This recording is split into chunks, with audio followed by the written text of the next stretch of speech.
I think that there are a lot of people in this world who are not they're not prepared to manifest the things that they want to bring into their life.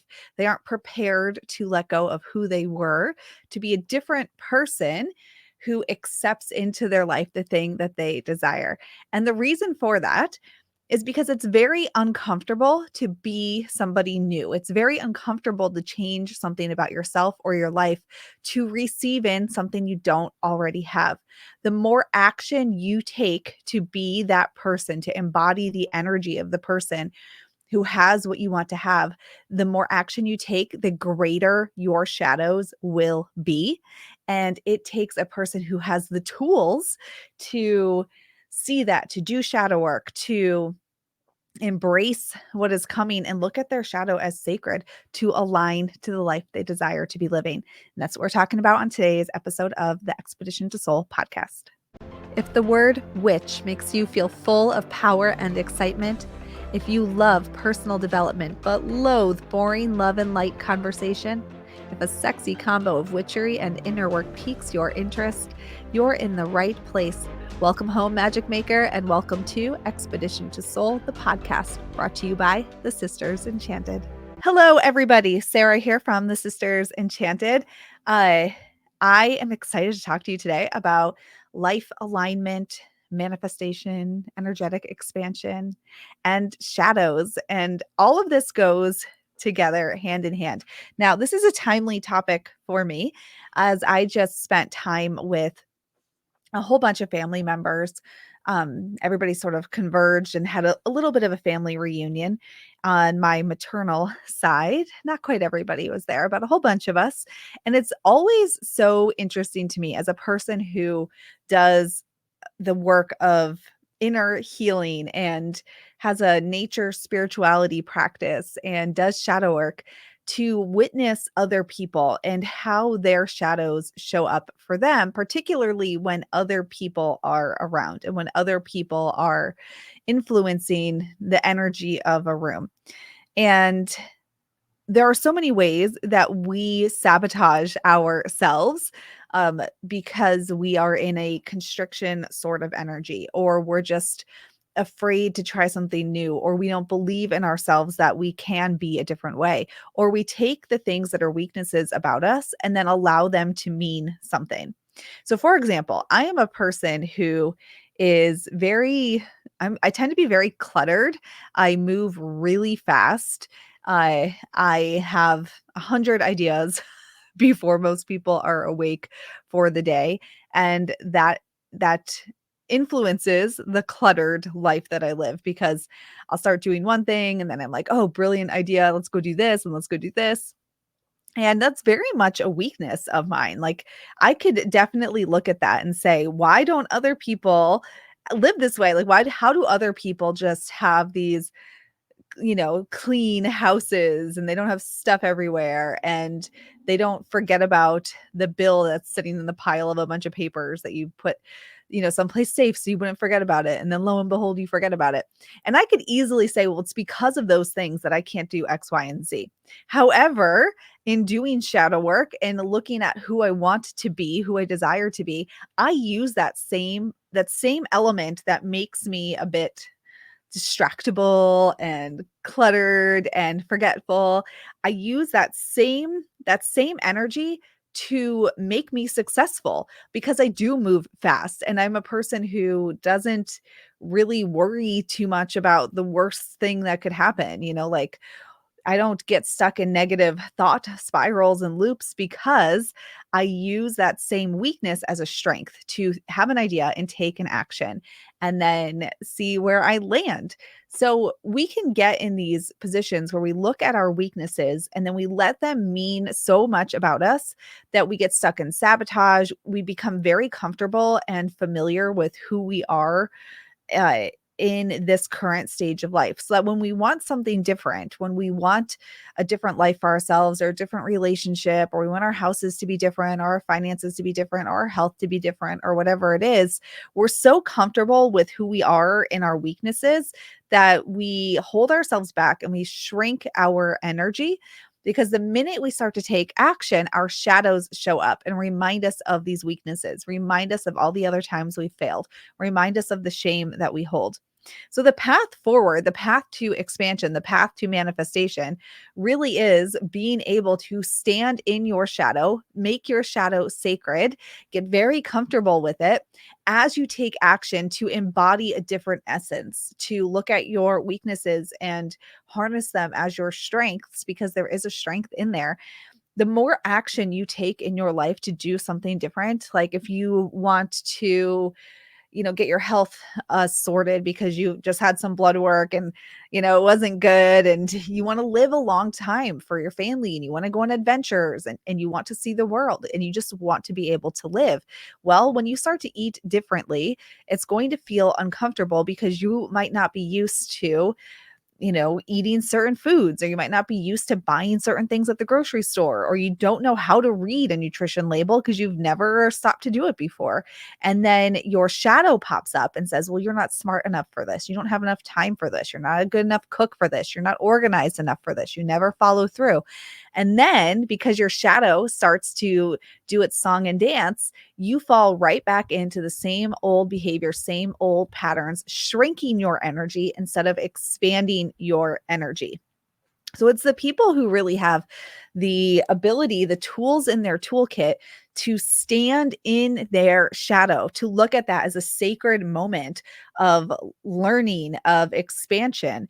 Anybody who's ever birthed a child, or who has witnessed an animal birth, a little baby animal, I don't know, what are they called, like a cat and kittens or puppies or something, there's an expansion that happens to make that happen, and it's very uncomfortable. Uh, in case you did not know, it's very uncomfortable. There is pain, your hips like step, your pelvis expands, your organs all shift out of place. There are things that, open up and get squeezed through, and it's very, very uncomfortable.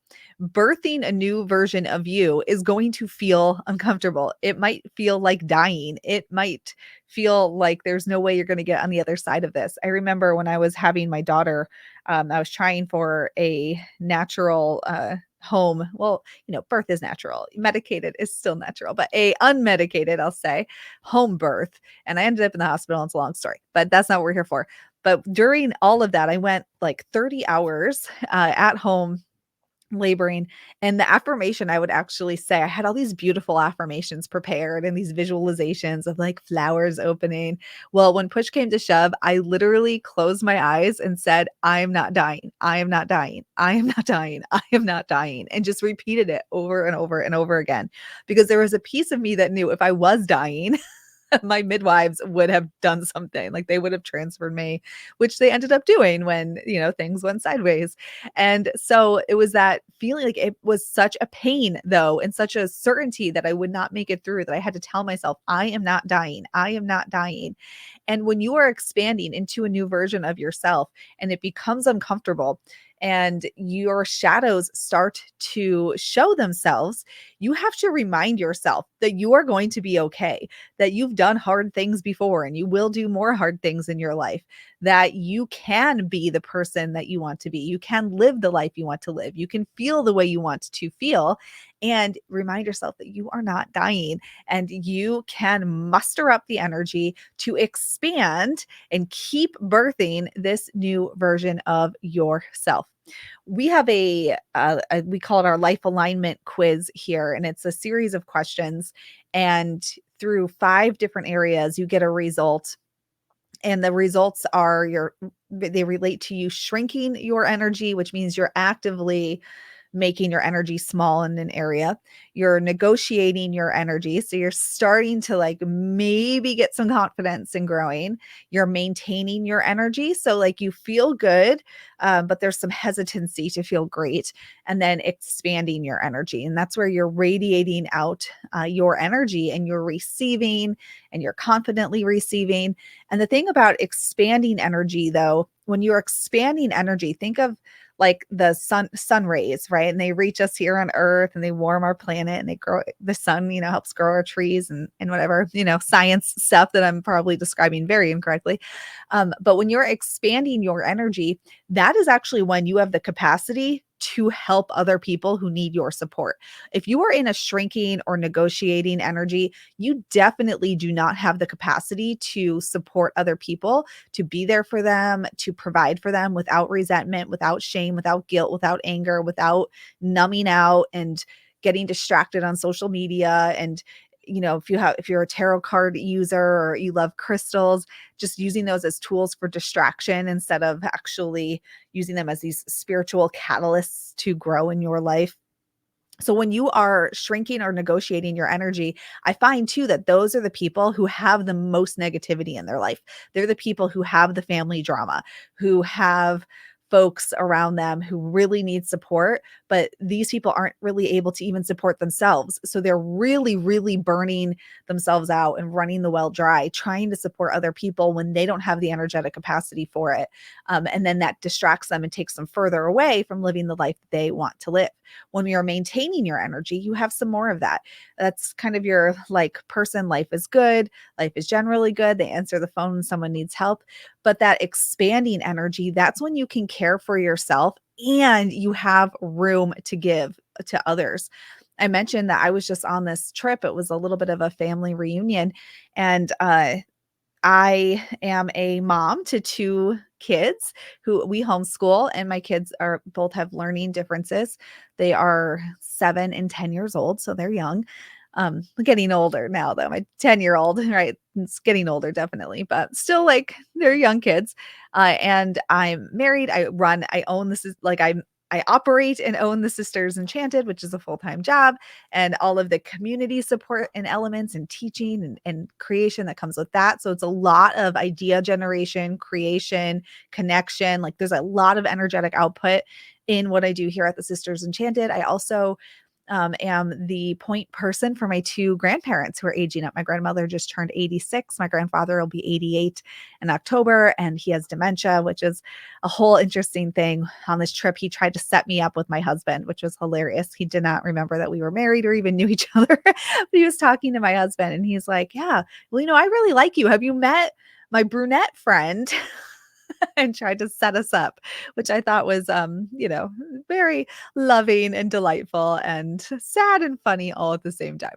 Anyway, I have a lot of responsibility, and people in my family kept like they say things like, "Thank you, Sarah. Thank you for I don't know how you do it, like how you make the time for it. Thank you. I know how hard this must be for you." And I'll be really honest, I don't it doesn't feel hard. Like yes, my life is very, very full. We travel a lot. Like I said, I work, I got the kids, I homeschool, I got my marriage, I got my health to take care of. I have an issue where my body doesn't absorb ferritin, so that's low iron like all the time. So I'm pretty much, got an edge of tiredness to me. I got my grandparents, but it doesn't feel hard. And you know why it doesn't feel hard? Because I'm in an expanding energy state and I don't see the world through a negative lens. I don't see the world through a shrinking, contracting energy. I see everything as possibility. And when I look at my messy, messy desk that I'm sitting at right now, I don't look at it and think, "Oh my gosh, who am I to be, teaching this class, or who am I to even have all of this, or there's got to be something wrong with me, or I'm such a failure because I didn't get dinner on the table tonight and my house is messy and I forgot to pay a bill or something." I don't think that. I think to myself, I have a very full life. It makes a lot of sense that these things are happening. And where do I get more support? Do I have to put notifications in my phone or, different kinds of reminders? There's all kinds of tech support these days to help remember things like paying bills. Doesn't mean anything about me. I'm, living my life and helping people and with a smile on my face. So when I think of a person who has, and this is, I encountered some of this, that really like shrinking, negotiating energy, you ask how they're doing and they're like, "Oh, well, work's good, but," and then there's a list of things that could be better. Or, somebody's like, "Well, if only this thing was different, life would be even better, but I'm so grateful." And then there's always a, "But I'm so grateful" at the end. What if it's just like, Yeah, work's good. And I've got an exciting new challenge ahead of me with this thing that's happening. And that's really how we shift to an energy where we are able to receive things in our life that we desire to have. That's where we move to that expanding, receiving, like magnetizing more of what we want, not more of what we don't want. But most people won't do that because when it comes time to take the action, they'll dip their toe in the action, and then their shadow will show up. And people who don't have the tools to move through the shadow are the people who will go right back to shrinking and negotiating their energy. It's the people who have the tools to decide, this is how I want to feel. This is what I'm going to do to feel this way. This is the energy that needs replacing. This is the story I've been telling myself about myself all of these years that I'm going to change. Here is my shadow showing up when I take action. I see it, I'm doing my shadow work, and I'm still continuing to dream an even bolder, more magic, enchanted future for myself because I know that it's possible when I take my shadow, look at it as this sacred piece of me, see the lessons that are coming up, see why it's there to protect me, what it's reminding me of, give it a big hug, rewrite my story, and move forward. And it's people who have the tools to do that that are the people that have these lives that you're like, how do you do it all? And they do it with such ease. I am one of those people. And it's not because I have, like, that is my magic trick. Is having the tools, the energetic tools, the spiritual practice, the rhythm in my life where I know what is coming when my energy wanes and when it's very high, and aligning my life to that rhythm. It is all the different tools that I have that create the magic potion for an expansive life. And it's the folks who get really stuck, and then they shrink their energy and they lack self-trust, and they're stuck in indecision, and they want other people to validate them and tell them why things are okay to be hard, or tell them, like, oh, I feel your pain because, and then they get stuck in this shrinking, negotiating energy, and they get their shadow just like overwhelms them when they start to take action.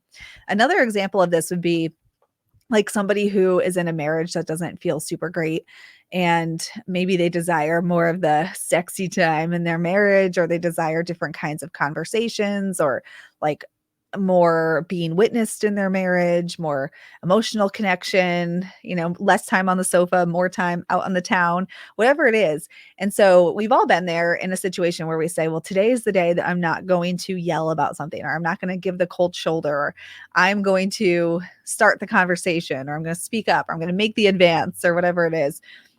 But you go to take the action, and then your shadow comes up and you feel like, well, I shouldn't have to do this, right? You get nervous, you're overwhelmed, you don't know what's going to happen, you feel like ashamed or embarrassed or like a fool, and then you don't do it. And then the next day is the same as yesterday, and the day before that, and the day before that. And we all have like some area of our life where we have experienced that. And that is where your shadow comes up, that moment of wanting to take the action, or you start to, and it doesn't go the way you thought it would. There's a reaction from somebody else because they're used to you being a certain way. They're not used to you being this different way. So then their shadow reacts because it all feels very unknown and unsafe and uncertain. And so then their shadow comes up, and then your shadow reacts to that. And so it really is this awareness of the tools that you can use to stand in the shadow and keep moving forward. And it is the people who can take action with their shadow there. Those are the people who move into an expansive energy.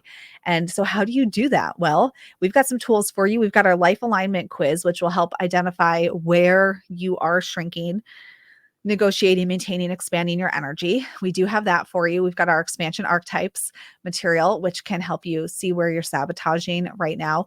And of course, holistic witchery. So if you head to holisticwitchery.com, you can get on the info, get some on the info list so you'll know when enrollment is open for that. We also have our free shadow work workshop, which is an amazing tool. And there's a challenge that goes with it, a 7-day challenge to help you get started on building this toolkit right away.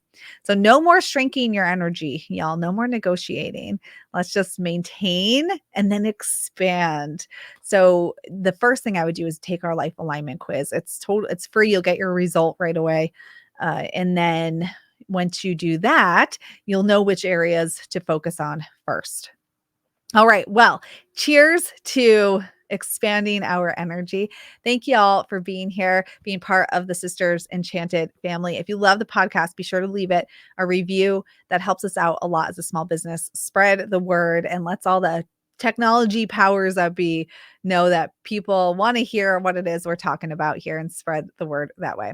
All right, y'all. Until next time, I hope that you have an enchanted rest of your day ahead. If you love the podcast, be sure to leave us a rating or a review. That helps us to get the word out about all we're doing here at the Sisters Enchanted. Thanks for being part of our community, and we'll see you in the next episode.